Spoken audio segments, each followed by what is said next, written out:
예, 안녕하십니까. 이번 주 강의를 시작하도록 하겠습니다.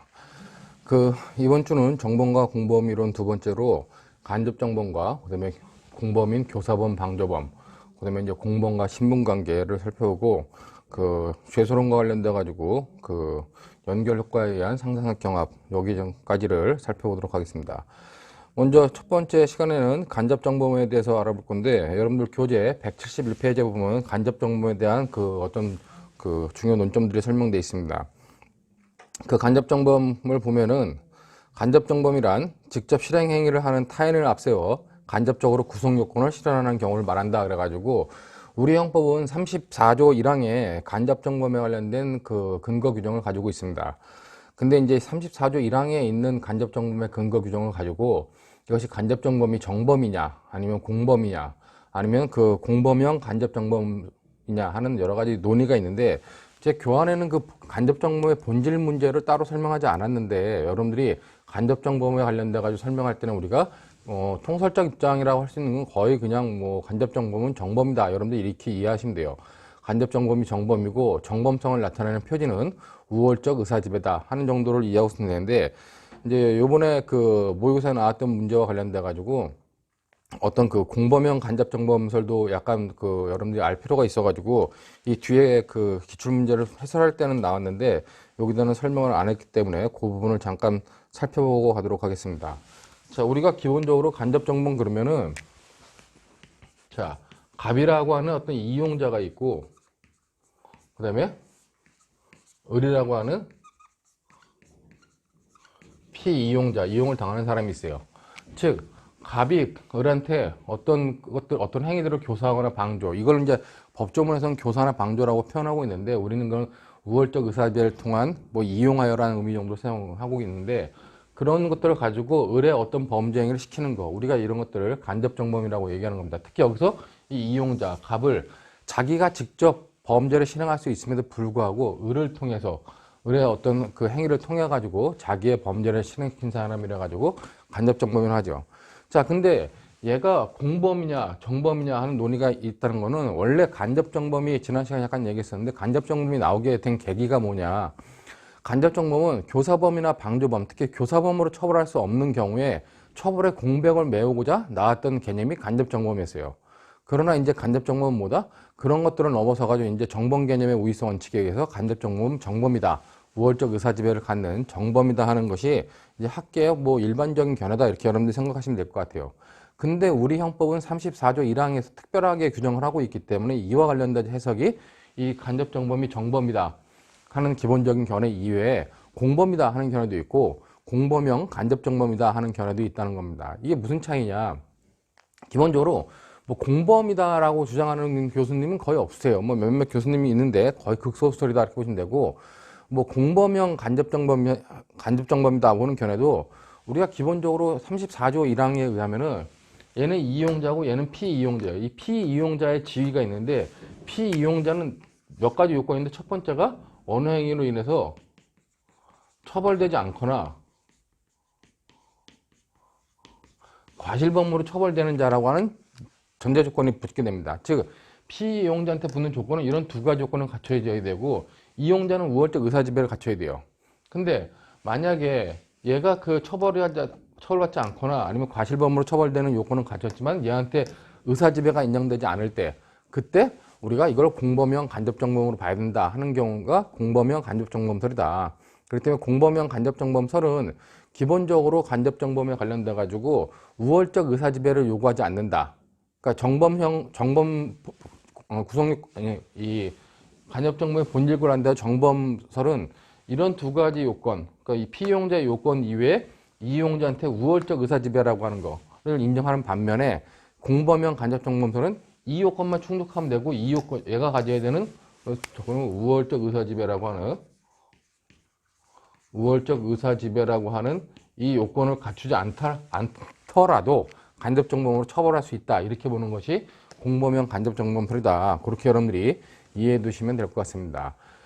이 간접정범과 관련돼 가지고는 지금 요 정도의 개념과 본질 문제를 설명했고, 기본적으로 조건인데, 성립 요건은 이 피이용자가 갖춰야 될 조건, 즉 피이용자가 갖춰야 될 전제 조건이 있고, 그 다음에 이용자가 갖춰야 될 전제 조건, 그 다음에 관련돼 가지고 범죄의 결과가 발생해야 된다. 물론 여기서 이제 범죄의 결과가 발생해야 된다 할 때 결과의 발생은 꼭 결과범만을 말하는 것이 아니라 구성 요건이 충족돼야 되는 것이다. 이렇게 여러분들이 생각하시면 될 것 같아요. 그렇기 때문에 이용자가 피이용자를 이용해 가지고 어떤 범죄의 결과를 발생시켰다. 구성 요건을 충족했다 하는 세 가지 요건이 있으면 여기 문제 관련돼 하나 더 쓰면 구성 요건 충족의 의미. 교환에는 결과의 발생이라 했지만 그런 충족이라고 하는 이런 세 가지 요건을 갖췄을 때 간접정범이 성립한다. 여러분들이 이렇게 이해하면 될 것 같습니다. 자, 이제 중요한 거는 이 간접정범, 우리나라의 간접정범은 이 이용자가 피이용자를 이용하는 데 있어 피이용자한테 이러한 조건이 있어요. 그러니까 독일 같은 경우는 이런 처벌받지 않는 자라고 하거나 과실범으로 처벌된 자라고 하는 조건이 없는데 반해서 우리나라는 피이용자에 대해서는 이런 조건이 있어야 있는 경우에 대해서만 간접정범이 성립할 수 있다고 보기 때문에 일반적인 교재에서 이 피이용자의 조건, 그렇기 때문에 우리가 간접정범의 성립 요건으로 피이용자 요건을 제시하고 있는데 이것은 결국 간접정범 성립에 있어서 전제 조건이다. 이렇게 여러분들이 생각하시면 될 것 같아요. 이런 전제 조건이 갖춰졌을 때 이용자한테는 우월적 의사지배라고 하는 적극적 요건이 있어야지 그래야지만 간접정범 성립이 가능하다. 그렇게 여러분들이 생각을 하시면 될 것 같습니다. 그럼 여기서 중요한 거는 이제 처벌받지 않는 자가 무엇이냐와 관련돼 가지고 먼저 처벌받지 않는 자의 첫 번째 경우가 구성요건 해당성 자체가 없는 경우입니다. 자, 구성요건 해당성 자체가 없다는 것은 뭐 양해 사유에 해당하거나 아예 범죄 성립하지 않는다는 거죠. 근데 구성요건에 성립하지 않는다고 할 때도 조건별로 보면은 우리가 구성요건을 보면은 객관적 구성요건과 제가 주관적 구성요건 요소가 있다 그랬죠. 그랬을 때 주체, 객체, 행위, 여기 고의, 아니면 초과주관적 목적 이런 것이 있는데 아예 주체나 객체에 해당하지 않는 경우 아니면 행위를 인정받지 않는 경우 즉 이 구성권에 해당하지 않는다는 것은 객관적 구성권 자체가 인정되지 않는 경우 이런 경우 있을 수 있다는 겁니다. 그리고 이런 거 이외에 기본적으로 객관적 구성요건 요소는 인정이 되지만 주관적 구성요건 요소 즉 주관적 구성요건 요소가 인정되지 않는데 고의가 없는 경우 이거가 상정될 수 있다는 겁니다. 고의가 없으면 구성권이 인정되지 않는 거죠. 근데 어떤 경우는 고의는 있는데 목적이 없는 경우, 목적범에서 목적이 없는 경우 이런 경우로 우리가 구성권 자체가 인정되지 않는다고 볼 수 있다는 겁니다. 또 하나가 뭐냐, 주체와 관련돼 가지고 신분범인 경우에는 신분이 있는 사람만이 범죄의 주체가 될 수 있는데 이 주체와 관련돼 가지고 주체가 인정되지 않는 경우, 즉 신분범에서 신분이 없는 경우 이런 경우를 우리가 상정할 수 있다는 것이죠. 그렇기 때문에 여러분들 교환해 보면은 먼저 구성요건 해당성이 인정되지 않는 경우 이와 관련돼 가지고는 그 객관적 구성요건 요소를 충족하지 못했다. 여기에 관련된 요소를 아예 충족하지 못하거나 아니면 고의가 인정되지 않는다거나 아니면 고의는 인정되지만 이렇게 목적이 없는 경우라든가 아니면 신분이 없는 경우 이런 경우로 우리가 구성요건 해당성이 없다라고 판단할 수 있다는 겁니다. 이제 문제는 여기서 고의는 있는데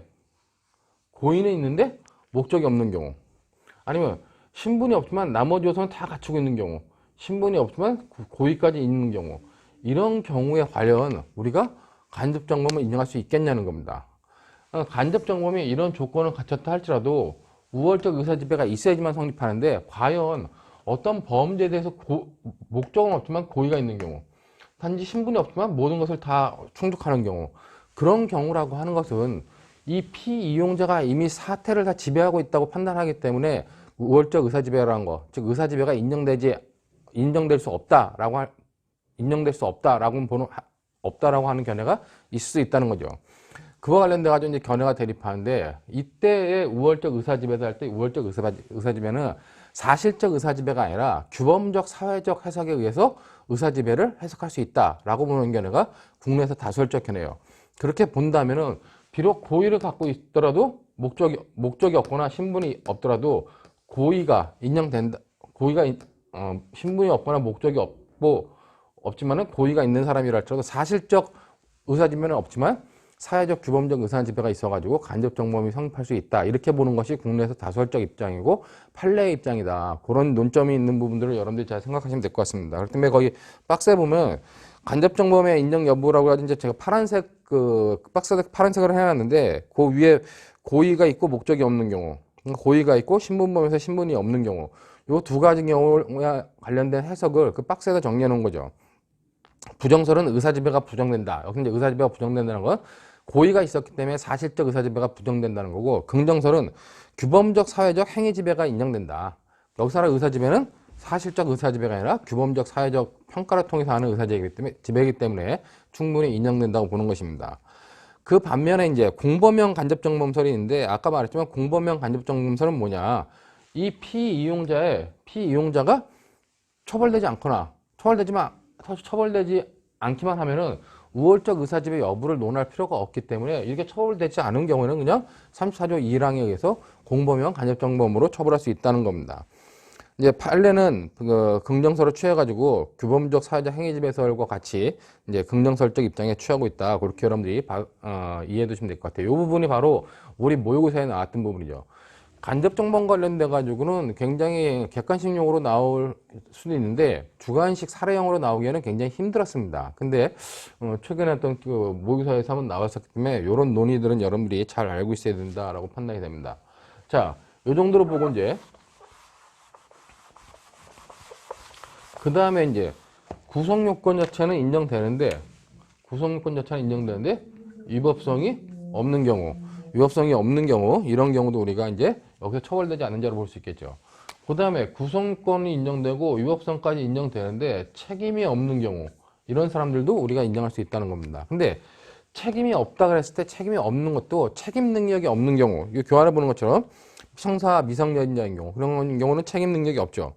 그 다음에 위법성의 착오에 빠진 경우, 위법성의 착오에 빠졌더라도 정당한 이유가 있으면 어떻게 해요? 책임이 조각되죠.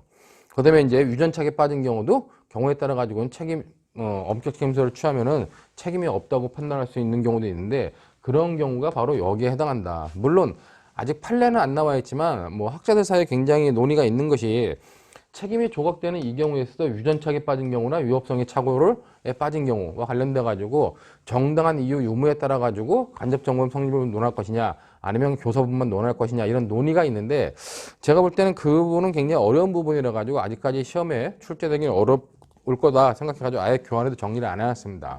하지만 여러분들이 좀 더 공부를 심도 있게 하고 싶다면 그 정도까지 교과서에 있는 부분도 찾아보면 될 것 같은데, 제가 사례형 문제로 볼 때는 그냥 이런 정도가 있다는 정도만 여러분들이 알아두시면 될 것 같아요. 그 다음에 이제 과실범으로 처벌되는 경우, 뭐 이런 경우들이 바로 이 피이용자의 요건, 즉 간접정범의 전제 조건이다. 그렇게 여러분들이 보시면 될 것 같습니다.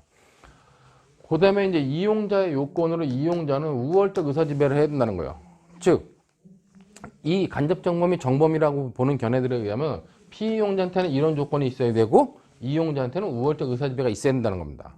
근데 이거를 공범형 간접정범설로 보는 견해에 의하면은 피이용자 요건만 있으면 되고 얘는 우월적 의사지배가 필요 없다. 바로 그냥 34조 1항에 의해서 처벌할 수 있다. 이렇게 보는 거기 때문에 그 차이를 여러분들이 받으시면 될 것 같고, 이렇게 우월적 의사지배가 이용자 요건이라고 보는 견해는 34조 1항에서 우리가 그 어떤 행위로 인하여 처벌받지 않거나 과실범으로 처벌되는 자를 교사 방조하여라 그랬을 때 그 교사 방조를 교사범 방조범에서의 교사범 방조로 이해하지 않고 단순히 그냥 이용한다는 의미, 여기서 이용한다는 건 우월적 의사지배를 통해서 이용한다는 의미로 바라보는 것이죠.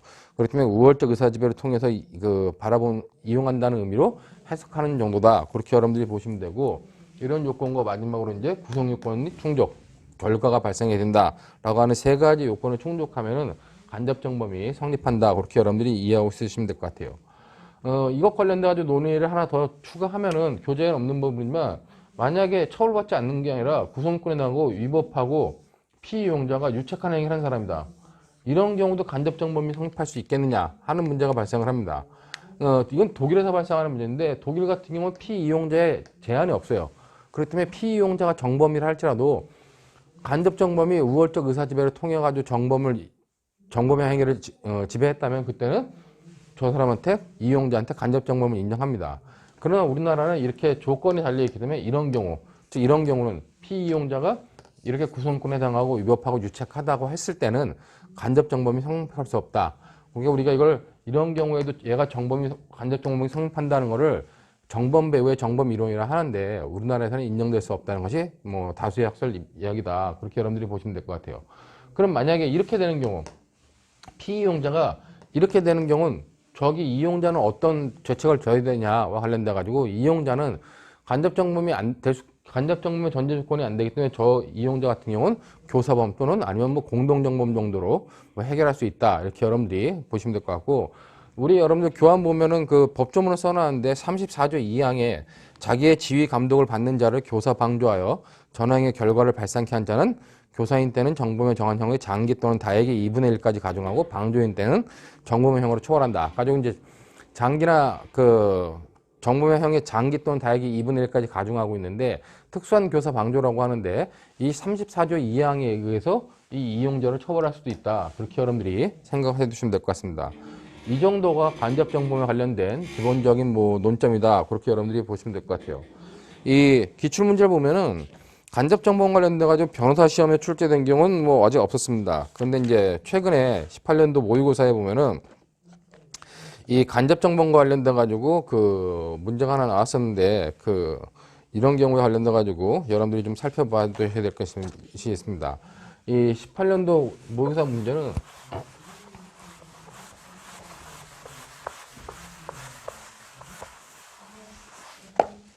자, 거기 교환 보면은 갑은 수사망이 좁혀자 갑은 몇 달 전 B로부터 부탁받아 보관하고 있던 B 소유의 도자기를 팔아 도피 자금을 마련하겠어요. 즉 갑은 자기가 보관하고 있던 타인의 재물을 팔기로 했죠. 이거는 결국 보관 관계에 있는 물건을 팔아먹는 때 횡령죄에 해당할 수 있다는 겁니다. 갑은 이제 횡령을 해가지고 그 돈을 횡령한 돈을 가지고 자기가 도피 자금을 쓰려고 그랬어요. 근데 이제 갑은 직접 자기가 물건을 팔지 않고 갑은 자신의 명령에 무조건 복종하는 폭력배 부하 병에게 도자기의 판매에 필요한 모든 정보를 주면서 도자기를 팔아오라고 지시했습니다. 뭐 갑의 지시를 무조건 따르는 병이니까 그 병이 도자기를 팔아왔겠죠.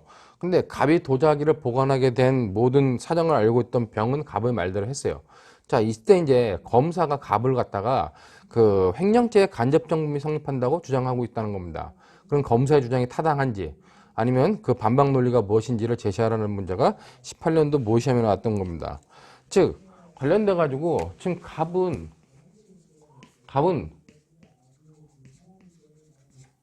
횡령죄를 생각하고 있죠.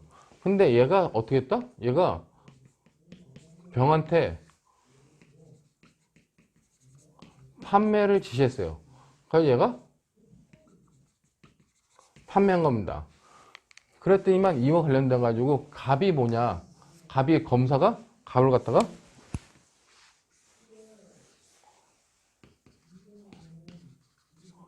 횡령죄의 간접정범이다 라고 주장을 하는 거죠. 이랬을 때 검사의 주장이 타당한 논거들을 대라 아니면 반박 논거를 대라는 겁니다. 자, 근데 중요한 건 이제 얘는 횡령죄는 타인의 재물을 보관하고 있는 자라고 하는 신분이 있는 사람이고 얘는 뭐요? 타인의 재물을 보관하는 자라고 하는 신분이 없는 사람이라는 겁니다. 즉, 이 횡령죄 관련된 갑은 신분범이고 얘는 신분이 아닌 자인데 신분범이 신분이 없는 자한테 판매를 지시한 거예요. 자, 이와 관련돼 가지고 이제 신분이 없지만 얘는 모든 사정을 알고 있을 때 고인이 있었다. 그렇기 때문에 간접정범 관련돼 가지고 고의 있는 신분은 없지만 고의가 있는 이 도구를 이용한 그 간접정범 성립 여부가 문제되는 케이스다. 그럼 얘한테 횡령죄의 간접정범이 성립한다 라고 볼 수 있는 견해는 뭐냐? 얘한테 간접된다는 보는 견해는 첫 번째 나오는 것처럼 얘는 뭐요? 얘는 어떤 행위로 처벌받지 않아야 되죠. 그러니까 신분이 없기 때문에 얘는 횡령죄로 처벌받지 않아. 처벌받지 않는 거고 얘가 병이 처벌받지 않으면 얘한테는 갑한테 횡령죄 간접정범이 되려면 의사지배가 있어야 돼요. 근데 실제로 의사지배가 있었냐와 관련돼 가지고 그 의사지배는 뭐다? 의사지배는 규범적 사회적 그 의사지배다. 그 규범적 사회적 행위지배이기 때문에 행위지배로 인정되기 때문에 그때는 규범적 사회적 행위지배가 인정되기 때문에 간접정범이 성립할 수 있다. 이렇게 간접정범을 주장할 수 있겠죠. 그렇기 때문에 횡령죄의 간접정범이 성립한다는 첫 번째 견해는 얘가 우월적 의사지배에 갔는데 그 우월적 의사지배는 규범적 아니면 그 사회적 행위 지배를 인정하게 되면은 얘한테 우월적 의사지배가 인정돼 가지고 간접정범으로 처벌할 수 있다는 겁니다. 자, 두 번째는 뭐냐? 아까 두 번째는 공범형 간접정범설이죠. 그 공범형 간접정범설은 뭐예요? 얘가 어느 행위로 어느 행위로 인하여 처벌받지 않는다면은 얘한테 의사지배 여부 상관없이 그냥 얘는 34조 1항에 의해서 처벌할 수 있다는 겁니다. 그렇기 때문에 이 공범형 간접정범 설에 의하면 갑한테는 우월적 의사지배가 없어도 그냥 횡령죄의 간접정범으로 처벌할 수 있다는 겁니다. 판례의 태도는 뭐냐? 판례는 기본적으로 이와 관련돼 가지고 판례는 그냥 행위지배를 인정하죠.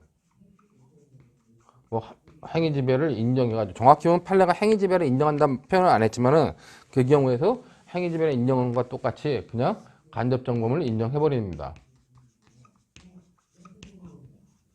그러니까 판례의 견해라든가 이런 학설들에 의하면 횡령죄의 간접정범이 성립한다라고 볼 수 있다는 것이죠. 자, 근데 이제 이런 검사의 주장에 대해서 횡령죄의 간접정범이 성립할 수 없다라고 하는 반박 논리는 뭐냐? 반박 논리는 기본적으로 얘가 횡령죄와 관련돼 가지고 그 우월적 의사지배가 인정되지 않기 때문에 정범 개념 우위성 정책에서 간접정범이 성립하지 않고 단순히 얘 범죄 행위를 교사한 자에 불과한 것뿐이다. 그래가지고 교사범이 성립한다라고 하는 것을 주장할 수 있다는 겁니다. 그렇기 때문에 거기 보면 173페이지 맨 위에 보면은 피이용자가 객관적 구성권 요소를 모두 인식하고 있어서 피이용자의 도구적 성격이 매우 희박하여 의사지배를 인정하기 어려우므로 의사지배를 핵심적 요소라는 간접정범은 성립할 수 없다. 얘는 교사범이 성립한다는 거예요. 즉 이때 교사범은 뭐겠어요? 이때 교사범은 신분이 없는 사람한테 신분이 있는 사람이 신분범으로 강화한 경우 뭐 그런 내용이 되겠죠.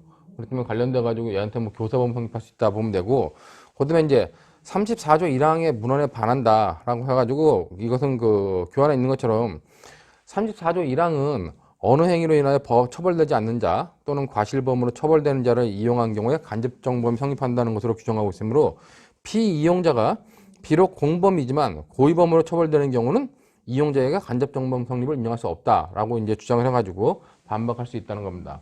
그렇기 때문에 기본적으로 뭐 이런 반박 논리가 있다지만 실제로 여러분들이 얘한테 횡령죄 간접정범이 성립하기 위한 긍정설의 근거들을 정확히 좀 알고 있으면 좀 되겠다 이렇게 보시면 될 것 같아요. 근데 이건 케이스 문제를 잘못 만들어 놓은 것 같은 게, 문제를 이제 이건 모의고사 문제이기 때문에 뭐 출제자가 어떤 의도를 갖고 있는지는 자기가 이렇게 채점 기준표를 만들어 놨으니까 출제자의 의도는 이야기했는데, 기본적으로 문제가 뭐냐? 제가 볼 때는 가복력 횡령죄의 정범이죠. 우월적 의사지배고 얘는 단순히 심부름만 시킨 거예요. 심부름만 시켰는데 얘가 단지 이 사정을 알고 있었다는 것 뿐이죠. 자, 그렇기 때문에 이렇게 단순한 사자인 경우에는 갑한테 그냥 횡령죄의 정범성을 인정해도 충분하지 않느냐, 뭐 이런 논의도 있을 수 있는데 채점 기준표에는 그런 것들이 없어가지고 출제자의 의도는 뭐 요 정도였다, 그렇게만 여러분들이 생각해 두시면 될 것 같습니다. 자, 이 정도로 해가지고 간접정범 관련된 기본 논의들을 마치고 다음으로 우리가 교사범을 살펴보도록 하겠습니다.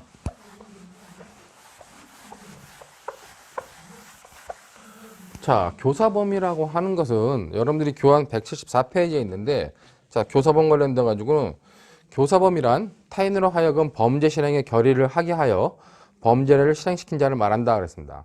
쉽게 말하면 범죄할 마음이 없는 사람한테, 갑이 아무 범죄할 마음이 없어. 근데 내가 갑한테 야, 범죄를 해. 특히 절도를 해가지고 먹고 살면 편해. 이게 절도를 갖다 시켰습니다. 그래가지고 저 친구가 절도를 하러 가서 절도를 했어요. 그러면 저 절도한 저 친구는 뭐 갑은? 걔는 절도죄의 정범이죠. 제가 범죄할 마음이 없었는데 범죄할 마음을 생기게 해가지고 범죄로 나가게 한 나는 뭐요? 나는 절도죄의 교사범이 된다는 겁니다. 즉 쉽게 말하면 교사범은 범죄할 마음이 없었던 사람에 대해서 범죄의 결의를 생기게 해가지고 범죄를 하게 하는 것, 그것을 우리가 교사범이란다, 그런 의미로 여러분들이 이해해 두시면 될 것 같습니다. 교환 보시면은 이제 거기 31조 법조문을 써놨죠. 31조 1항에 타인을 교사하여 죄를 범하게 한 자는 죄를 실행한 자와 동일한 형으로 처벌한다. 어떻게 보면 우리 형법은 지금 교사범을 정범과 동일한 형으로 처벌하고 있다. 그다음에 이제 31조 2항 3항이 있는데 31조 2항 같은 경우는 효과 없는 교사고 31조 3항 같은 경우는 실패한 교사다. 31조 2항 같은 경우는 교사를 하고 제가 승낙했는데 실행에 나가지 않은 경우, 31조 3항 같은 경우 교사를 했는데 상대방이 아예 듣지 않는 경우, 그런 경우에 2항 같은 경우는 양자를 예비음으로, 그 다음에 3항 같은 경우는 교사자만을 예비음으로 처벌한다. 그런 내용이 있기 때문에 그런 것들을 받으시면 될 것 같고, 교사범의 성립 요건을 볼 때 우리가 크게 보면 교사범에는 교사자가 있고 피교사자가 있어요. 근데 피교사자가 뭐예요, 결국은요? 피교사가 정범이죠. 우리가 교사자는 공범으로 본다는 겁니다. 자, 이렇게 봤을 때 각자한테는 각자 객관적 요건과 주관적 요건이라고 하는 것에 따라 가지고 성립의 범위가 달라진다. 그러니까 교사범위 성립하려고 하려면은 교사자가 먼저 객관적 요건과 주관적 요건을 갖추고 그런 교사자의 교사 행위에 의해서 피교사자가 범죄 행위를 결의해야 돼요. 그 범죄 행위의 결의를 통해서 피교사자가 실행에 착수로 나가야 된다. 그렇다면 여기 핵심 사항은 뭐냐? 얘는 범행 결의를 해야 되죠. 교사 행위에 의해서 범행 결의가 생겨야 돼. 즉 이 교사 행위랑 여기 말하는 거죠. 여기에 교사 행위를 통해서 범행 결의를 해야 되고 얘는 실행에 착수해야 되죠. 자, 근데 이제 중요한 건 첫 번째 요건은 뭐냐? 교사자한테는 교사자가 갖고 있는 객관적 요건 첫 번째 요건이 뭐냐면은 특정한 범죄에 대한 교사를 해야 되는 겁니다. 아까 제가 설명할 때 야 범죄하고 살아. 아무거나 범죄를 하라고 사는 거는 막연한 행위를 얘기하는 거기 때문에 그건 특정한 범죄에 대한 교사가 아니다. 그렇기 때문에 교사자는 특정한 범죄를 교사해야 된다. 그렇기 때문에 여러분들이 뭐 그 일제 드라이버 사건 같은 경우는 일제 드라이버를 주면서 열심히 먹고 살아라 하는 거는 절도로 교사한 것으로 볼 수 있다라는 것이 판례 입장이죠. 그렇게 특정한 범죄를 교사해야 되고 그 교사하는 수단과 방법, 내가 어떤 사람한테 범죄를 시키는 그런 교사하는 방법, 수단과 방법에는 아무런 제한이 없다는 겁니다. 그렇기 때문에 범죄를 교사할 때 명시적으로 하거나 묵시적으로 해도 상관없어요. 그 다음에 이제 간접교사. 내가 갑한테 야, 갑 너 가서 뭐 A를 좀 때리고 와. 근데 네가 직접 때리기 힘드니까 갑 네가 가서 을한테 얘기를 해. 을한테 얘기해가지고 을보로 때리게 해. 해가지고 내가 갑한테 범죄를 교사하면서 을한테 범죄를 또 교사해라. 그래가지고 을이 가서 범죄행위를 하도록 해라. 하는 그런 것들을 우리가 간접교사라고 합니다.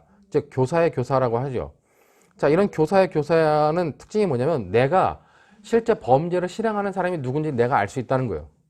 이것과 이제 이런 그 간접교사와 그 밑에 나와 있는 연쇄교사의 차이는 뭐냐? 연쇄교사는 내가 갑한테 범죄를 교사했어요.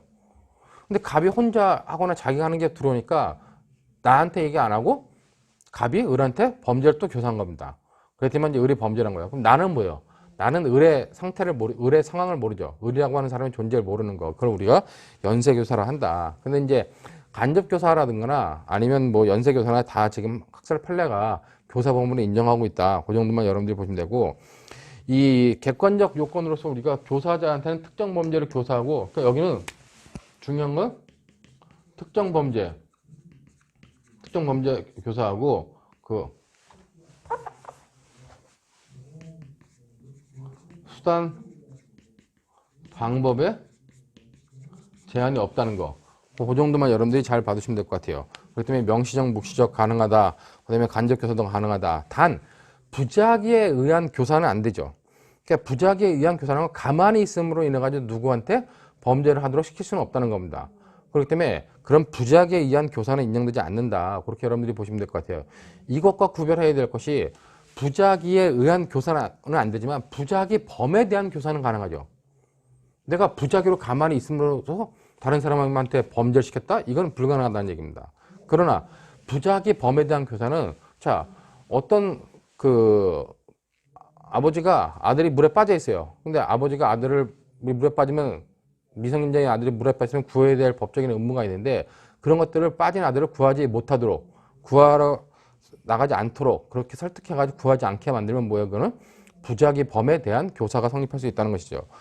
그런 정도의 여러분들이 보시면 될 것 같고 그 다음에 이제 뭐 이 교사자의 이 주관적 요건으로는 교사의 고의뿐만 아니라 이중의 고의가 필요하죠. 이중의 고의라는 건 내가 교사한다는 교사의 고의와 그 다음에 이 피교사자가 즉 정범이 범죄를 한다는 정범의 고의가 필요하다. 즉 여기서 이제 정범의 고의라고 하는 뭐 정확히 보면 정범의 고의라면 기수의 고의, 정범이 기수에 이를 것이라는 기수의 고의 두 가지, 즉 이중의 고의가 필요하다. 이렇게 여러분들이 생각하시면 될 것 같아요. 그렇기 때문에 교사의 고의는 이 교사자가 갖는 자체의 고의고 기수의 고의는 피교사자가 기수에 이를 것이라는 고의가 필요하다. 관련돼 가지고 기수의 고의이기 때문에 미수의 고의를 처음부터 생각했다는 거는 우리가 교사 범위 성립할 수 없다는 거죠.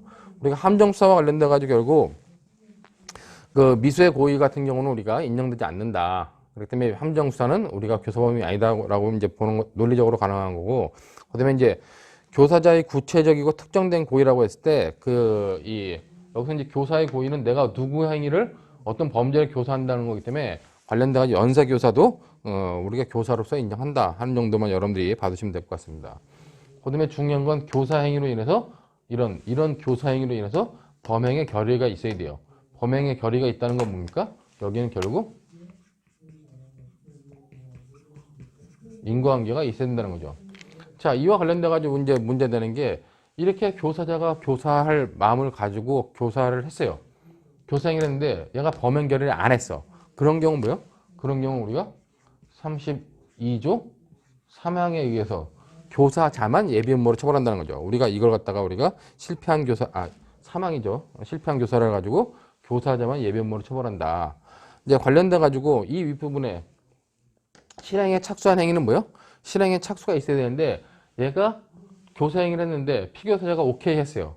범행 결의 했어. 근데 실행 착수까지 없다. 그래서 어떤다? 이런 경우는 우리가 32조 2항에 의해서 32조 그 2항에 의해서 그 피교사자와 교사자 모두를 예비음모로 처벌한다. 그 정도만 여러분들이 알고 있으면 될 것 같고, 여기서 중요한 것 중에 하나는 이제 이렇게 인과관계가 인정되어야 되기 때문에 편면적 교사라는 거, 즉 교사자만 교사하고 피교사자는 교사가 있었던 자체를 모른다고 하는 편면적 교사는 인정될 수 없다는 거죠. 그러나 이제 방조범 가운데서는 방조에서는 편면적 방조까지도 인정된다. 그런 차이만 여러분들이 좀 알고 있으시면 될 것 같아요. 그다음에 이제 실행에 착수한 행위, 피교사자가 실행에 착수한 행위 최소한 어디까지 이뤄야 돼요? 제한종속 형식에 의해서 구속유권에 해당하고 위법성까지만 있으면 된다. 책임 여부는 필요 없다. 그 정도가 기본적으로 부사범의 성립 요건이다. 이런 성립 요건을 여러분들이 머릿속에 잘 넣어놓고, 실제 이제 사례형 문제로 교사범위 나올 때는 뒷부분에 가서 여러 이제 교사범위 나오는데 범죄할 마음이 없던 사람한테 범죄를 시키면 교사범위 성립하는 거예요. 근데 이제 과거에 나왔던 논점들이 뭐였냐면은 주로 논점되는 것들이 이제 나는 절도로 교사했는데 제가 가서 강도하고 온 경우, 내가 강도로 교사했는데 제가 절도를 한 경우, 아니면 내가 절도를 하라 시켰는데 제가 강간을 한 경우, 서로 이렇게 내가 교사한 범죄와 실행한 범죄가 일치하지 않는 경우, 그런 것들을 우리가 그 교사의 내용과 실행행위의 불일치라 그래가지고 그럴 때 어떻게 문제 될 것이냐는 문제와, 최근에 이제 문제되는 것들은 내가 갑한테 가서 A를 죽이라고 얘기했어요. 근데 갑이 가서 A라고 생각하고 죽였는데 알고 보니까 B였다. 즉 갑의 피교사자의 그 객체의 착오가 나한테는 어떤 착오로 다가올 것이냐 하는 그런 문제, 피교사의 객체의 착오 문제가 최근에 논점이 문제가 됐고, 그럼 이제 종종 문제되는 것 중에 하나는 범인 도피라든가 아니면 증거인멸이라든가 아니면 위증이라든가 이런 것들을 교사했을 때와 관련된 문제들이 나오는데, 작년 교환까지는 제가 그런 문제들도 다 이 교사 범위에서 다뤘는데, 제가 볼 땐 그런 부분은 교사의 논점보다는 어떤 그 증거인멸이라든가 범인 도피와 관련된 것들, 그런 논점들은 뒷부분에 증거인멸이라든가 범인 도피와 관련된 부분에 넣는 것이 맞을 것 같아가지고 그 뒷부분을 옮겼습니다. 물론 그쪽에는 이제 범인 음리, 그다음에 증거인멸 이와 관련돼 가지고 이제 친족 간의 특례 같은 것들이 있기 때문에 친족 간의 특례가 적용될 때 정범 자체는 처벌하지 않아요. 친족 간의 특례 때문에. 그러나 교사자는 처벌할 수 있다는 거, 그런 논점이 나오기 때문에 그런 것들은 나중에 이제 강론 뒷부분에서 보도록 하고, 오늘은 주로 이제 이런 그 착오와 관련된 문제들을 중심으로 다뤄보도록 하겠습니다. 먼저 교과서 교환 174페이지 보면 교사의 내용과 실행행위의 불일치인데, 이거는 질적 불일치와 양적 불일치가 있어요. 근데 쉽게 말하면 불일치 문제는 질적 불일치와 양적 불일치가 있는데, 질적 불일치는 자기가 교사한 범죄에서 책임지지 않는 겁니다. 즉 얘는 강도로 교사했어. 그랬지만 피교사자는 가가지고 강간을 했습니다. 근데 그럼 얘가 강간행위에서 내가 책임을 져요? 책임지지 않는 거예요. 단지 강도로 교사했기 때문에 강도 교사한 것 관련돼 가지고 예비 의무의 책임을 진다는 거죠. 그다음에 내가 절도로 교사했는데 얘가 강간을 했다. 그러면 얘 강간행위에서 난 책임이 없다는 거야. 난 책임이 없고 절도에 대해서는 예비후무로 처벌하지 않기 때문에 그때는 아무 책임도 지지 않는다는 거죠. 이렇게 질적 불일치 같은 경우는 완전히 피교사자의 행위에 대해서는 교사자가 책임을 지지 않는다. 예외적으로 교사자가 교사한 행위가 예비음모를 처벌하는 규정이 있을 때는 예비음모 정도로 처벌하는 거다. 그렇게 여러분들이 보시면 될 것 같아요. 근데 이제 뭐 그 교환 관련 데가 질적 불일치 중에서 이제 본질적 불일치가 아니라 비본질적 불일치라고 하는 부분이 있는데 요건 조금 난해한 부분인데 뭐냐면은 내가 사기를 교사했습니다. 야, 가서 사기를 해. 갑한테 사기를 교사했는데 갑이 상대방을 속인 게 아니라 상대방을 겁박해가지고 협박해가지고 공갈을 해가지고 돈을 받아왔어요. 이것이 과연 본질적으로 다른 것이냐 아니면 비본질적으로 다른 것이냐 했을 때 이건 비본질적으로 불일치하는 것이다 봐가지고 사기를 교사했는데 실제로 행위는 공갈을 했다.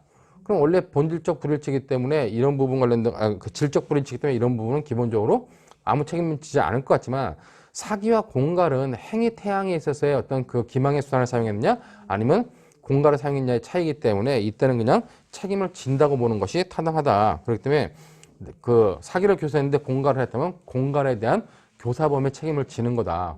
이런 특수한 분야가 있다는 걸 여러분들 생각하시면 되고 이제 양적 불일치는 뭐냐? 내가 절도를 교사했는데 강도를 했어요. 그럼 어떻게 해요?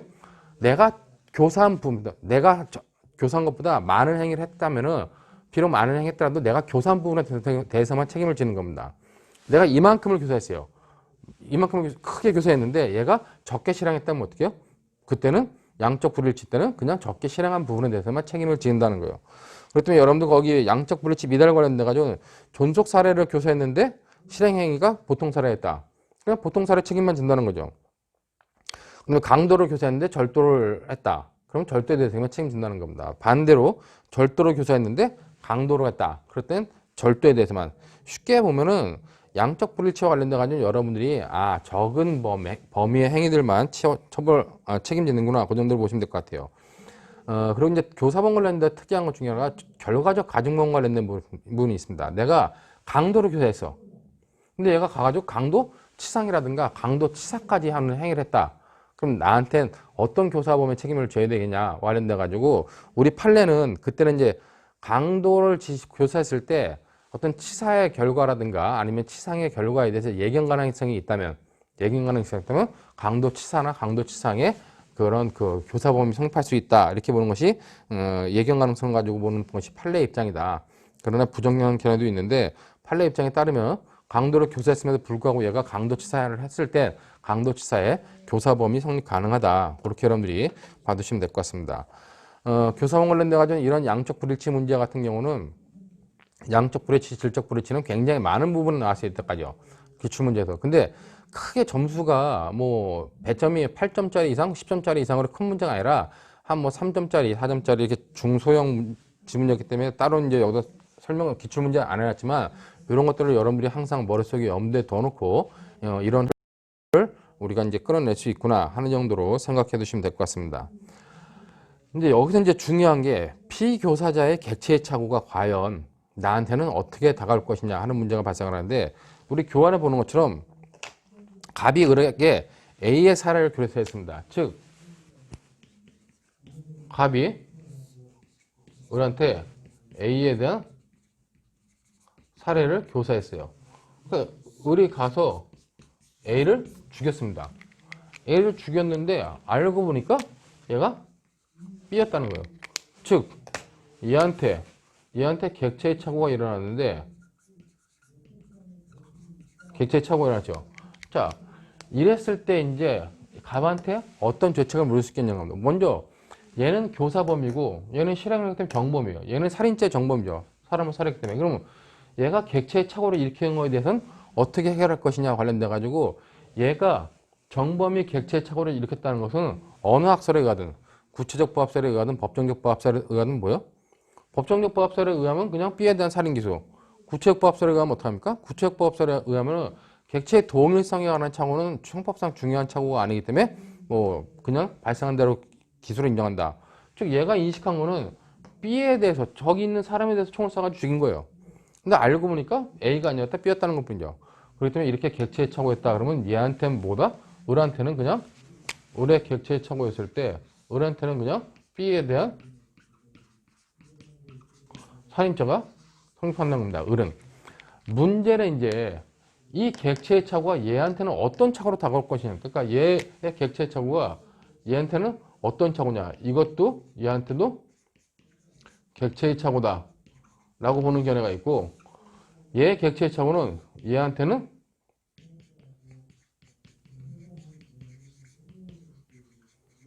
방법의 착오로 봐야 된다 라고 하는 견해가 있다는 겁니다. 자, 이와 관련돼 가지고 결국 얘한테 객체의 착오가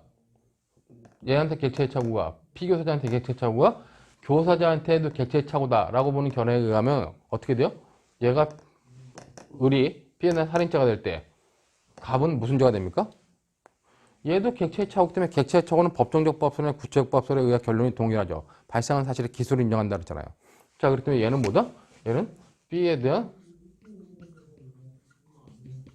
살인 교사가 되죠. 즉, 갑은 A를 죽이려 했지만 실제로 발생한 건 B이기 때문에 객체의 착오로 B에 대한 살인 교사가 된다는 거예요. 자, 근데 얘의 객체의 착오를 얘한테는 객체의 착오가 아니라 방법의 착오로 보는 견해일 일단 어떠나? 이 방법의 착오로 보는 견해일 땐 얘가 구체적 부합설을 취하느냐? 그냥 뭐 얘가 법정적 부합설을 취하느냐? 아니면 구체적 부합설을 취하느냐에 따라 가지고 결론이 달라진다는 거죠. 자, 근데 여기서 이제 중요한 거는 나중에 이제 지문 보면서 우리가 시험 문제를 보면서 좀 설명해야 될 부분이 있는데, 얘의 객체의 착오는 갑은 실제로 A를 죽이려 하는데 수단이 잘못돼 가지고 B를 죽인 게 돼요.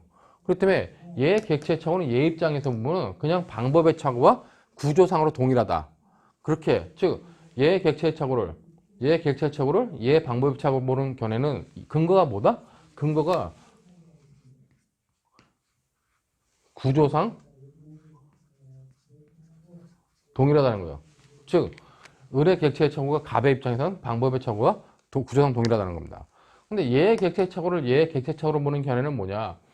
교사자는 피교사한테 어떤 범죄를 교사할 때 얘가 객체의 착오라고 일으킬 수 있는 걸 일반 경험칙상으로 예견할 수 있다는 겁니다. 그렇기 때문에 일반 경험칙상 얘가 착오할 수 있는 거를 얘가 일반 경험칙상 예견할 수 있기 때문에 얘의 객체의 착오는 동일하게 얘한테도 객체의 착오로 봐야 된다라고 하는 견해가 여기서 객체의 착오로 본다는 거죠. 그렇기 때문에 이거는 일반 경험칙상 예견 가능한 범위 내에 있다. 즉 관련돼 가지고 예견 가능했다라고 하는 근거를 통해 가지고 객체의 착오가 된다고 보는 겁니다. 자, 이렇게 봤을 때 관련돼 가지고 이렇게 보면은 객체의 착오는 B에 대한 살인교사, 얘 구조상 동일 때 방법의 착오는 법정적 부합설은 어떻게 해요? 법정적 부합설은 그래도 그냥 뭡니까? 발생된 사실의 기술을 인정하죠. 그렇기 때문에 얘가 살인자가 된다면 법정적 부합설이 할 땐 얘는 뭐예요? B에 대한 살인 교사가 된다는 겁니다. 자, 근데 구체적 부합설은 인식한 사실에 대한 미수, 발생 사실에 대한 과실을 인정하죠. 그렇기 때문에 얘는 뭐가 됩니까? 구체적 부합설할 땐 얘는 A에 대한 살인 미수를 교사한 거 되고, 그 다음에 B에 대해서는 뭐예요? B에 대해서는 과실치사에 대한 교사가 될 수 있다. 이렇게 보는 것이 이제 일반적 입장이라는 겁니다. 자, 근데 중요한 건 뭐냐? 중요한 거는 여러분들이 제가 볼 때는 저는 이제 중간에 얘기했지만 법정적 부합설과 구체적 부합설 중에서 구체적 부합설이 좀 맞다고 봐요. 그리고 이제 고의의 인식결례였는데 구체적 부합설이 맞다고 보고, 근데 판례는 방법의 착오로 본다 했죠. 우리 판례 입장은 뭐냐면 판례 입장은 방법의 착오를 보는 겁니다. 그리고 이제 얘의 객체의 착오는 구조상으로 얘랑 동일할 때가 봐요. 근데 이제 이렇게 구체적 부합설로 나갔을 때는 그 독일 사례에서 나왔던 로젤 사건 같은 경우는 일반적으로 해결할 수 없는 그런 문제가 발생한다는 겁니다. 그렇기 때문에 실제로 판례 입장인 법정적 부합설에 의해서 결론을 내는 게, 자, 시험을 대비해서는 그것이 뭐 학문적 성향과 상관없이 시험을 대비한다면 판례 입장인 법정적 부합설에 의해서 결론을 내는 게 가장 타당하다. 그렇기 때문에 만약에 법정적 부합설에 의해 결론을 내면 얘의 객체의 착오는 얘의 방법의 착오다. 근데 방법의 착오더라도 법정적 부합설이면 그냥 살인교사로 간단하게 정리가 된다는 겁니다. 자, 이와 관련돼 가지고 이제 여기 하나 더 나오는 학설이 이제 인과과정의 착오로 보는 겁니다. 얘 객체의 착오는 얘 입장에서는 인과과정의 착오다. 그 왜 그렇게 보느냐? 독일 같은 경우는 우리나라는 구체적 부합설이 다수설이고 판례 입장인데 독일 같은 경우 법정적 부합설이 다수설이고 판례 입장인데 독일은 구체적 부합설이 다수설이고 판례 입장이에요. 그런 판례 입장에 따를 때 독일에서 발생했던 로잘 사건에 대해서는 고의의 기술을 인정하지 못하는 그런 문제가 발생을 한다는 겁니다. 그러니까 독일 연방대법원 판례, 즉 이 구체적 부합설을 취하는 입장에서는 이런 착오는 그냥 인과과정의 착오다. 그렇기 때문에 본질적이냐 비본질적이냐 봐가지고 비본질적이다. 이거는 상위가 비본질적이기 때문에 얘가 일으킨 객체의 착오를 그냥 얘한테 그냥 기속시키면 된다. 피교사자의 객체의 착오를 교사자한테 그대로 귀속시키면 된다고 보는 것이 인과과정의 착오설이다. 그렇기 때문에 여러분들 거기 보는 것처럼 그 B에 대한 인과과정의 착오는 B에 대한 살인죄가 생각할 때 불일치가 중요하지 않기 때문에 그냥 교사의 고의를 이것과 똑같이 이렇게 판단하는 것이 인과과정 착오설이다. 그렇게 여러분들이 판단을 해두시면 될 것 같습니다. 이 피교사자의 객체의 착오는 제가 한 2, 3년 전부터 계속 분석을 해보니까 기출문제에 본시험에 안 나왔던 부분이에요. 그래가지고 이제 본시험에 나오는 부분으로 굉장히 유력하게 뽑았었는데 2018년도에 18년도에 강의하고 19년도에 모의고사 본시험에 바로 나왔던 부분이죠. 이 부분이 근데 그 당시에 나올 때 이제 7점짜리 나왔는데 밑에 강의 교환 보시면은 175페이지 변호사 시험 첫 번째 보면은 19년도 8회 변호사 시험 2문에 피교사자의 객체의 착오가 나왔습니다. 자, 이 부분을 여러분들 보시면은 거기 보면 밑줄 친 부분 갑은 정에게 을을 살해하고서 부탁하고 이를 승낙한 정은 시를 을로 오인하고 시를 자동차로 들이받았으나 육주의 상해를 가한 데 그쳤다는 거예요. 이 부분 관련돼 가지고 이제 논점이 되는 것 중에 갑이 정한테 뭘 시켰어요? 을을 갖다가 살해해달라 했는데 그 정은 가가지고 을을 살해한 것이 아니라 착오로 해가지고 객체의 착오를 시켜가지고 시를 갖다가 살해할 의사로 자동차를 미는 겁니다. 근데 죽진 않았죠. 그렇기 때문에 결국 살인 미수의 결과가 발생한 거죠. 결국 이것 관련돼 가지고 얘는 여기 보면은 결국 갑은 살인 교사를 했는데 결국 살인 교사를 했는데 누구한테 살인 교사를 했냐? 정한테 가서 살인 교사를 했어요. 자, 을을 살인 교사해라. 살인하라고 교사했는데 얘는 가서 을을 갖다가 밀었는데 실제로는 을이 아니라 얘가 씨였다는 거죠. 근데 죽은 게 아니라 다치기만 한 거, 이렇게 조금만 다치기만 한 그런 상태가 된 거죠. 자, 그랬을 때 이제 갑한테 얘는 뭐예요? 얘는 객체의 착오를 일으킨 것에 대해서는 그냥 얘는 뭡니까? 씨를 죽이려다 못 죽였기 때문에 그냥 얘한테는 살인 미수가 인정되는 거죠. 그러니까 정의 죄책은 그냥 살인 미수가 되는 겁니다. 살인 미수가 될 때 얘는 살인 미수의 교사가 되느냐, 즉 C에 대한 살인 미수의 교사가 되느냐, 아니면 을에 대한 살인 미수의 교사가 되느냐, 그 다음에 C에 대한 과실치사가 되느냐, 아니면 그냥 이렇게 똑같이 보느냐, 이런 것들이 논점이었는데 여러분들 거기 보는 것처럼 얘의 살인 미수, 즉 얘의 객체 처우가 얘한테는 어떻게 될 것이냐 관련돼 가지고 제가 보면 거기 175페이지에 정범인 정의 행위에 대한 판단, 정범인 정, 얘의 행위 판단 그냥 살인 미수, C에 대한 살인 미수인데 중요한 건 이제 얘의 객체의 착오가 교사자인 얘한테는 어떻게 판단될 것이냐 관련돼 가지고 얘의 객체의 착오를 얘한테는 이렇게 얘의 객체의 착오를 교사자한테 객체의 착오로 보는 경우에 방법의 착오로 보는 견해, 그다음에 인과관계 착오로 보는 견해, 이렇게 세 가지를 정리할 수 있다는 거죠. 거의 각각 근거들을 써놨는데 객체 착오로 보는 견해는 아까도 여기 객체 착오로 보는 견해는 뭐다? 예견 가능한 범위에 있다는 겁니다. 그렇기 때문에 교사자는 범행을 교사한 이상 피교사자가 일반적으로 범할 수 있는 착오를 경험칙상 예견할 수 있다. 얘의 객체 착오를 얘는 예견할 수 있었기 때문에 얘한테도 객체 착오로 봐야 된다. 이게 이제 객체 착오로 보는 견해입니다. 얘의 객체 착오는 얘 입장에서는 구조상 방법의 착오와 동일하다. 그렇게 보는 것이 방법의 착오로 보는 견해고, 그다음에 인과관계의 착오로 보는 견해는 기본적으로 그냥 그 본질적으로 불일치하다. 비본질적으로 불일치하기 때문에 인과과정의 착오로 봐야 된다. 이렇게 보는 견해가 있다는 겁니다. 인과과정의 착오로 보는 견해와 관련된 가지고는 국내에서는 지금 뭐 1명 정도가 주장하시는 것 같아요.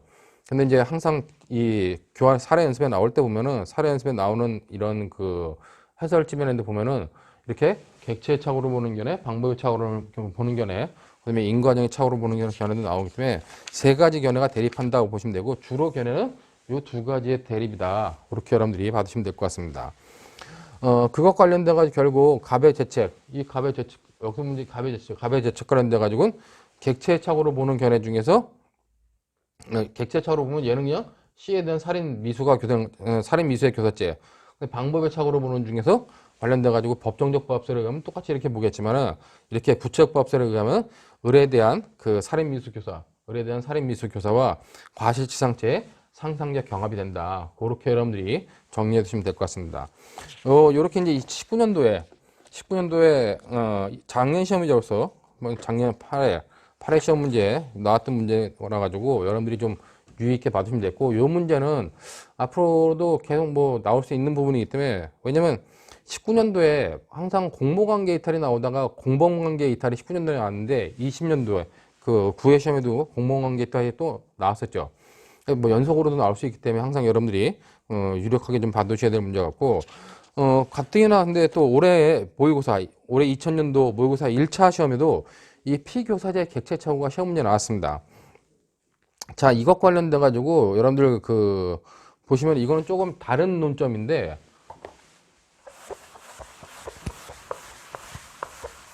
자, 올해 2000년도에 나온 올해 2000년도 모의시험 1차 1문에 나왔던 피교사제 객체착오는 갑이 노숙자 병한테, 노숙자죠. 노숙자 병한테 가가지고 을을 살해해달라. 을을 살해해달라고 을에 대한 살해를 교사했어요. 그래서 가가지고 얘가 얘를 갖다가 살해했습니다. 근데 알고 보니까 뭐 여기 살해할 때 무슨 독가스인가요? 뭐 과도한 강한 맹독성 스프레이를 뭐 얼굴에 뿌려가지고 죽겠는데 하여튼 뭐 얘가 죽이고 나니까 씌었다는 겁니다. 노숙자는 객체착오를 일으켰죠. 근데 얘한테는 어떤 결과가 발생할 것이냐, 어떤 책임을 물어야 될 것이냐는 것이 논점인데, 핵심적인 사항은 갑은 얘가 단순히 노숙자이지 정신 이상자가 아니라고 판단했다는 겁니다. 근데 나중에 보니까 이 노숙자가 뭐였어요? 노숙자가 책임 능력이 없는 사람이죠. 구성권에다가 위법한데 책임 능력이 없는 사람으로 밝혀진 경우입니다. 여기서 이제 논점이 세 가지 나오는데, 세 가지 논점은 뭐냐? 결국 갑은 병을 이용해 가지고 자기 범죄를 했어요. 근데 얘는 뭐요? 어느 행위로 인하여 처벌받지 않는 자였다는 겁니다. 그럼 갑이 얘한테 교사한 행위가, 병을 교사한 행위가, 이 교사가 과연 뭘로 평가받을 거냐? 이 교사가 얘는 간접정범의 어떤 전제 조건에 해당하는 사항이기 때문에 간접정범이 될 것이냐, 아니면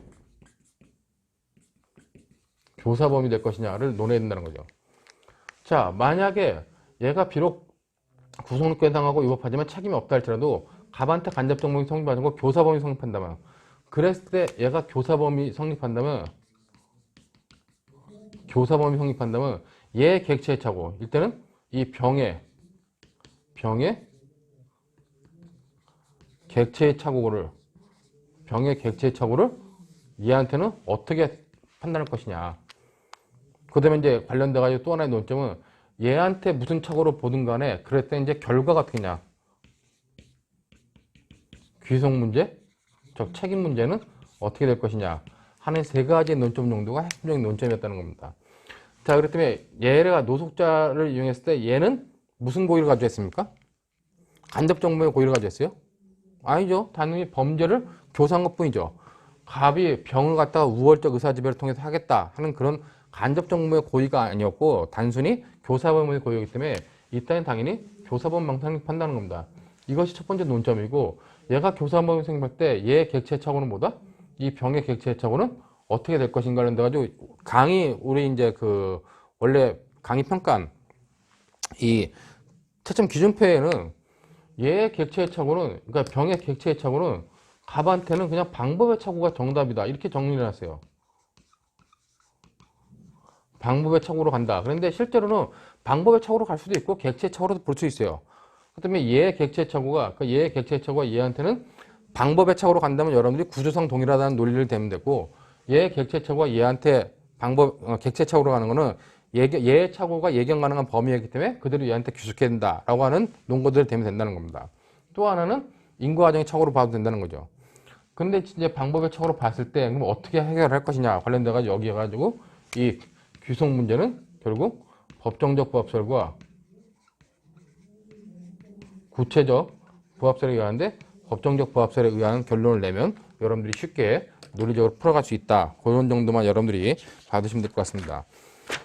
모의고사 문제 관련돼 가지고 2000년도 올해 나왔던 문제는 그런 거였고 18년도에 나왔던 문제도 뭐 18년도 모의고사에도 한번 피교사제 개최 처가 나왔었는데 이와 관련돼 가지고 여러분들이 뭐 요런 내용이니까 풀어보시면 될 것 같아요. 받으시면 될 것 같고 이 18년도 문제가 좀 더 이렇게 다양성 있게 여러 가지 학설을 소개했고 이 올해 나왔던 문제 해설은 마치 하나가 정답인 것처럼 얘 방법의 객체적으로는 얘한테 방법의 차고 있다라고 이렇게 딱 정리해 버려 가지고 갔는데 꼭 그럴 것은 아니다. 그러나 여러분들이 기본적으로 구체적 부합설이 아니라 법정적 부합설을 취하면서 얘의 객체의 착오는 얘한테 방법의 착오로 보고 법정적 부합설을 취하려면은 논리적으로 시험에 답안 서술할 때 쉽게 갈 수 있다. 그렇게 여러분들이 보시면 될 것 같아요. 그리고 이제 178페이지에 보시면 2018년도 모의고사에 피교사자인 정범 B의 객체에 착오된 평가. 이거는 이제 관련돼 가지고 뭐 법정적 부합설이나 구체적 부합설은 동일하다 보면 되고 B의 객체의 착오, 정범의 객체의 착오가 교사자인 갑한테는 어떤 죄책을 짓냐 관련돼 가지고 이제 그 객체의 착오설, 방법의 착오설, 인과과정의 착오설을 설명하고 마지막에 착오 문제 해결 방안에 따라 착오 유형을 결정하는 견해인데 이거는 특별한 견해가 아니에요. 그렇기 때문에 여러분들 그냥 뭐 마지막 네 번째 정도는 신경 안 쓰고 객체의 착오를 서로 보냐, 방법의 착오를 보냐, 인과과정의 착오를 보느냐에 따라 가지고 정리해 두시면 될 것 같습니다. 그 다음에 이제 16년도 모의시험 문제. 16년도 모의시험 문제는 요건 좀 복잡하죠. 그러니까 16년도 문제는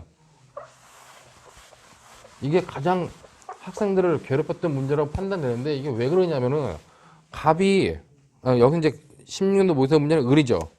을이 병한테 뭔가 교사를 해요. 그러니까 교사를 하는데 뭐냐? 가서 B를 죽여라. 죽이고 핸드폰을 뺏어라. 근데 가서 봤더니만 C였다는 겁니다. 근데 갑이 을이 병한테 교사한 게 뭐냐? 이 B에 대한 살인을 교사하고, 그러니까 B에 대한 살해를 교사하고,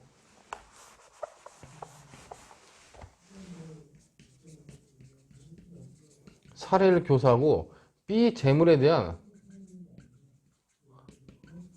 재물 손괴를 교사하게 돼요. 그러니까 교사한 게 뭐예요? 두 개죠. 자, 이와 관련돼가지고 각각 관련돼가지고 얘는 뭐다? B를 죽이려고 하는데 C가 죽었더라. 그러니까 C에 대한 살인죄.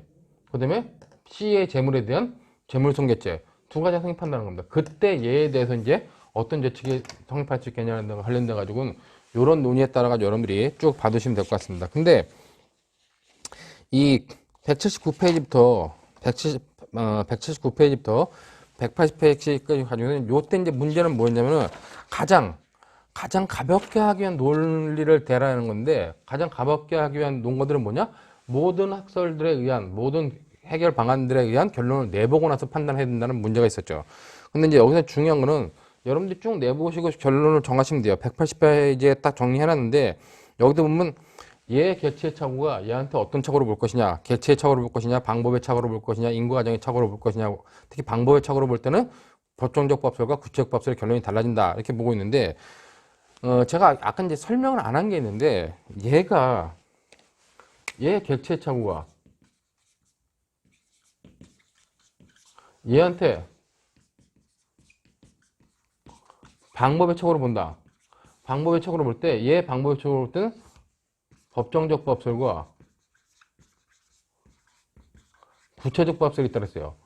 법정적 부합설은 뭐 그냥 동일하게 보면 되는데 구체적 부합설은 이걸 다시 실행의 착수를 인정하지 않는 견해와 실행의 착수를 인정하는 견해로 나눠서 이제 보는 해설하는 분들이 있는데 이게 너무 세밀하게 나눈 게 아닌가. 일반적인 교재들이나 일반적인 뭐 시중에 나와 있는 문제들은 실행의 착수가 없었던 이 부분은 논하는 경우는 별로 없다. 거의 논문에 나와 있는 얘기다. 그렇기 때문에 여러분들이 그냥 구체적 부합설을 할 때는 일반적인 얘기에 따라서 실행의 착수를 전제로 해가지고 논의하더라도 뭐 배점된 것을 받는 데는 크게 문제가 없다 판단이 됩니다. 그 정도로 여러분들이 보시면은 뭐 피규어사자의 객체의 착오가 어떤 효과를 발생시키는지 관련된 논점들은 다 충분히 살펴볼 수 있으리라고 봅니다. 자, 이 정도로 해가지고 이제 교사범에 관련된 논점들을 다 마쳤고, 아까 미리 얘기했었지만 교사범 관련돼 가지고 증거인멸, 범인 은닉, 그다음에 뭐 범인 도피와 관련된 교사범 문제는 각각 관련되는 부분에서 설명하겠다. 특히 이제 증거인멸, 범인 은닉, 뭐 범인 도피와 관련돼 가지고는 친족 간의 어떤 특례 규정이 있기 때문에 그것에 따라 가지고 성립되는 범위가 달라진다 하는 그런 부분들이 중요하기 때문에 그런 것들은 해당 부분에 보도록 하고, 이렇게 해가지고 교사본까지의 진도를 마치도록 하겠습니다. 그럼 잠시 쉬었다가 또 진행하도록 하겠습니다.